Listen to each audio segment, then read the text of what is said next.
Saksikan Happy Life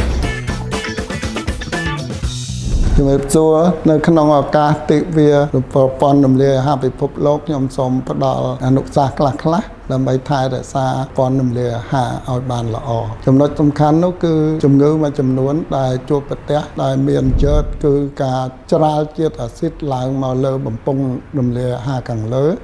ហើយនឹងមួយទៀត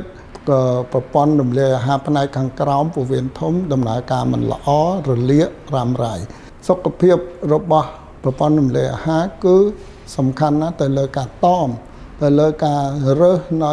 អាហារអ្វីដែលយើងត្រូវទទួលទានដើម្បីកុំឲ្យប៉ះពាល់ដល់កាពះពោះវៀនរបស់យើងដឹងទូទៅស្រាជារឿងសំខាន់ដែលយើងត្រូវកិច្ចអ្វីដែលផ្សំដោយគ្រឿងទេសខ្លាំងមានរសជាតិហាងហឹរជាអ្វីដែលប៉ះពាល់ដល់សុខភាពក្នុងឱកាសទិវាសុខភាពប្រព័ន្ធរំលាយអាហារពិភពលោកខ្ញុំបាទបញ្ជាក់បណ្ឌិតលៀនសុភ័ក្រឯកទេសខាងថ្លើមកាពះពោះវៀនសូមលើកទឹកចិត្តបងប្អូនប្រជាពលរដ្ឋក្នុងការថែរក្សាសុខភាពប្រព័ន្ធរំលាយអាហារឲ្យបានល្អតាមរយៈការទទួលទានអាហារមានអនាម័យតុល្យភាពជៀសវាងឆ្ងាយពីគ្រឿងស្រវឹងនិងបារីហាត់ប្រាណជាប្រចាំនិងត្រួតពិនិត្យសុខភាពឲ្យបានទៀងទាត់ដើម្បីជួយរាងកាយឲ្យបានរឹងមាំនិងរស់នៅប្រកបទៅដោយគុណភាពសូមអបអរសាទរ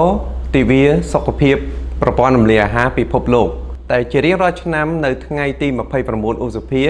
អង្គការសុខភាពពិភពលោកតែងតែប្រារព្ធនៅទិវាសុខភាពផ្នែកក្រពះពោះវៀនថ្លើមប្រព័ន្ធរំលាយអាហារពិភពលោកដោយឡែកនៅក្នុងឆ្នាំនេះបានផ្ដោតទៅលើប្រធានបទមួយគឺជំងឺរាគរូសរ៉ាំរ៉ៃជំងឺរាគរូសរ៉ាំរ៉ៃអាចជាជំងឺមួយដែលស្រាលប៉ុន្តែយើងមិនអាចធ្វើប្រហែសហើយដាស់តឿនទៅកាន់ប្រជាពលរដ្ឋរបស់យើងឲ្យមានការយកចិត្តទុកដាក់ខ្ពស់ប្រសិនបើមានបញ្ហាជំងឺរាគរូសរ៉ាំរ៉ៃនេះកើតឡើងជំងឺរាគរូសរ៉ាំរ៉ៃអាចបង្កមកពីបញ្ហាស្រាលក៏អាចឈានទៅដល់បញ្ហាដែលធ្ងន់ធ្ងរប៉ះពាល់ដល់អាយុជីវិតសូមធ្វើការយកចិត្តទុកដាក់និងធ្វើការពិនិត្យជាមួយនឹងគ្រូពេទ្យឯកទេសឲ្យបានត្រឹមត្រូវដើម្បីរោគវិនិច្ឆ័យនិងមូលហេតុឲ្យបានទាន់ពេលវេលាឈានទៅដល់ការការពារនិងការព្យាបាលពោពេញទៅដោយប្រសិទ្ធភាពខ្ពស់ផងដែរខ្ញុំបាទវិជ្ជបណ្ឌិតសារ៉ាត់គុណសុធិរាសូមលើកទឹកចិត្តដល់បងប្អូនប្រជាពលរដ្ឋក្នុងការថែរក្សាសុខភាពប្រព័ន្ធរំលាយអាហារឲ្យបានល្អជាពិសេសបងប្អូនប្រជាពលរដ្ឋដែលមានអាយុលើសពី40ឆ្នាំគួរគប្បីធ្វើការ check up សុខភាពប្រព័ន្ធរំលាយអាហារតាមរយៈការឆ្លុះក្រពះពោះវៀនដើម្បីរករោគដុំសាច់មហារីកក្នុងដំណាក់កាលដំបូងគោលបំណងដើម្បីព្យាបាលឲ្យបានទាន់ពេលវេលានិងមានប្រសិទ្ធភាពខ្ពស់បាទសូមជម្រាបសួរនៅក្នុងថ្ងៃទិវាសុខភាពនៃប្រព័ន្ធប្រដាប់រំលាយអាហារពិភពលោកនៅក្នុងឆ្នាំ2026នេះតាក់ទងជាមួយនឹងការរាគរូសរ៉ាំរ៉ៃដែលជារោគសញ្ញាមួយដែលយើងមិនគួរមើលរំលងហើយដូចនេះបើសិនជាបងប្អូនប្រជាពលរដ្ឋមានរោគសញ្ញាឧស្សាហ៍រាគខ្ញុំសូមលើកទឹកចិត្តឲ្យមកពិនិត្យពិគ្រោះជាមួយនឹងវិជ្ជបណ្ឌិតជំនាញព្រោះរោគសញ្ញាទាំងនេះអាចជាមូលហេតុនៃជំងឺរលាកពោះវៀនរ៉ាំរ៉ៃជំងឺកាពះពោះវៀនខ្សោយឬក៏អាចជារោគសញ្ញាមួយនៃជំងឺមហារីកពោះវៀនធំ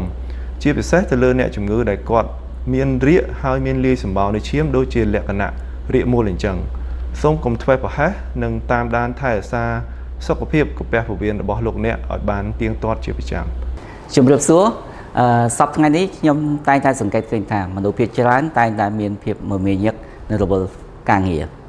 ជាពិសេសដូចលោកខ្ញុំជាដើមជួនកាលទៅភ្លេចញ៉ាំអាហារដែលទៀងទាត់និងអាហារដែលមានសុខភាពហើយក៏ភ្លេចការស្រឡាញ់ខ្លួនឯងជាពិសេសនោះគឺការថែទាំប្រព័ន្ធរំលាយអាហារថ្ងៃនេះជាទិវាសុខភាពប្រព័ន្ធរំលាយអាហារពិភពលោកនេះជាឱកាសមួយដ៏ល្អសម្រាប់រំលឹកខ្លួនយើងទាំងអស់គ្នា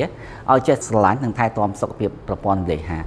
ដូច្នេះខ្ញុំសូមពរបងប្អូនទាំងអស់គ្នាចូលរួមសកម្មភាពដូចជាបរិភោគអាហារឲ្យទៀងទាត់ហាត់ប្រាណជាប្រចាំនិងឧស្សាហ៍ទៅឆែកសុខភាពពិគ្រោះយោបល់ជាមួយវិជ្ជបណ្ឌិតនៅពេលមានរោគសញ្ញាមិនប្រក្រតីថែរក្សាសុខភាពប្រព័ន្ធរំលាយអាហារថ្ងៃនេះដើម្បីសុខភាពកាន់តែល្អនៅថ្ងៃស្អែក